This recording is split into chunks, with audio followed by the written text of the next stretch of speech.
Hi, and welcome to my channel, Geocaching. In this video, we'll be talking about Adventure Labs, the newest cache type in geocaching.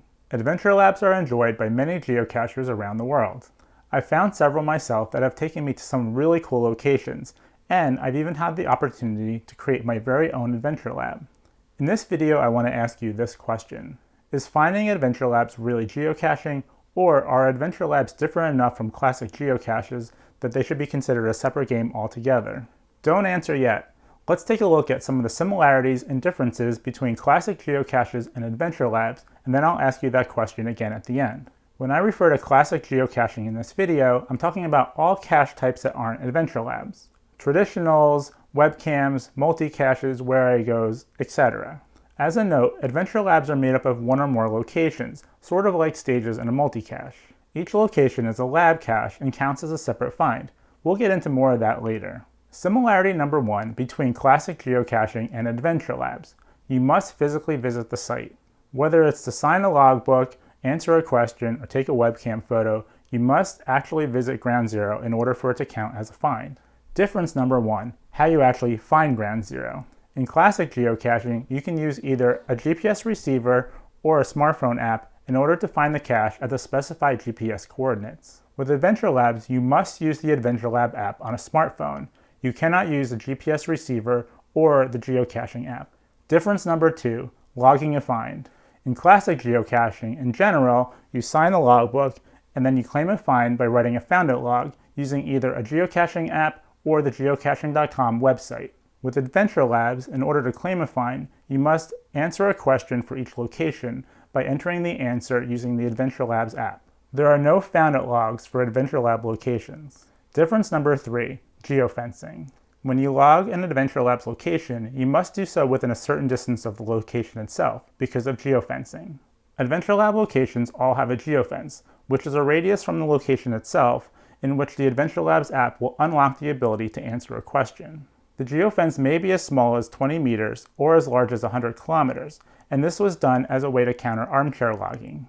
If you try to answer the question outside of the geofence, the app will lock the ability for you to answer the question. Classic geocaches have no geofences. You can log them anywhere. When I log classic geocaches, I like to do so from my home, so I can take my time and write up a nice log.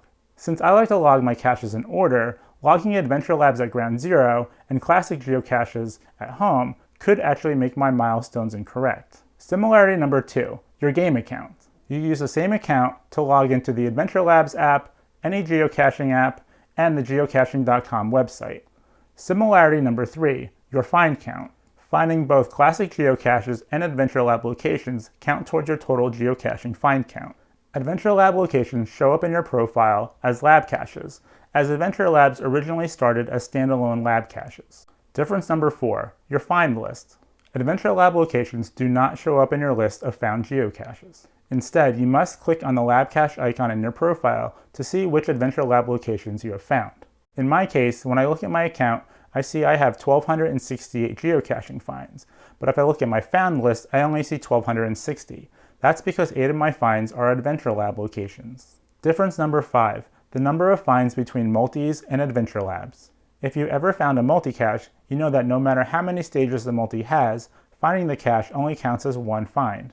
Adventure Labs may be similar to multis in that oftentimes Adventure Labs have more than one location. However, each individual location in an Adventure Lab counts as a separate find. Difference number six, the found it log. Each classic geocache must have a found it log or something similar in order for it to count as a find. With Adventure Lab locations, as I mentioned earlier, finders do not have the ability to write a log. You answer the question and that's it. Instead, after completing all locations, the finder may rate the Adventure Lab as a whole and leave a review comment as an activity log. Difference number seven, the geocaching map. Adventure Lab locations do not show up in the geocaching map, only in the Adventure Labs app, and vice versa. The two maps are currently not integrated. Here is a place that has both classic geocaches and Adventure Lab locations. On the geocaching map on the left, you cannot see the Adventure Lab locations, and on the Adventure Lab app on the right, you cannot see the classic geocache locations.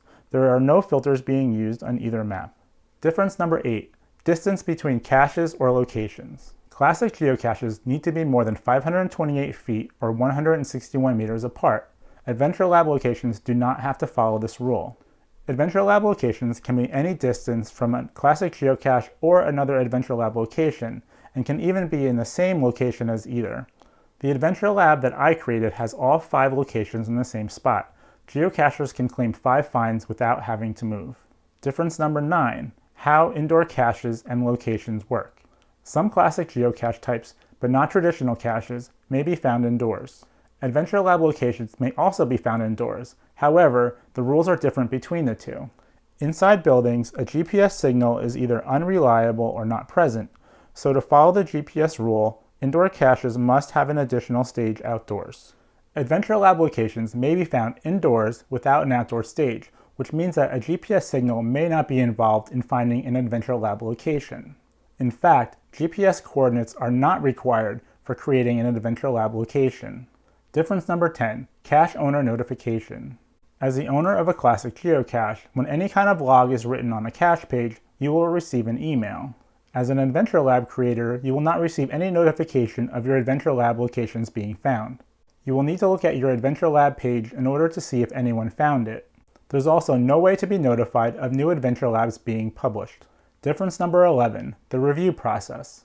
With classic geocaching, each new cache needs to be reviewed by a community volunteer reviewer appointed by geocaching headquarters.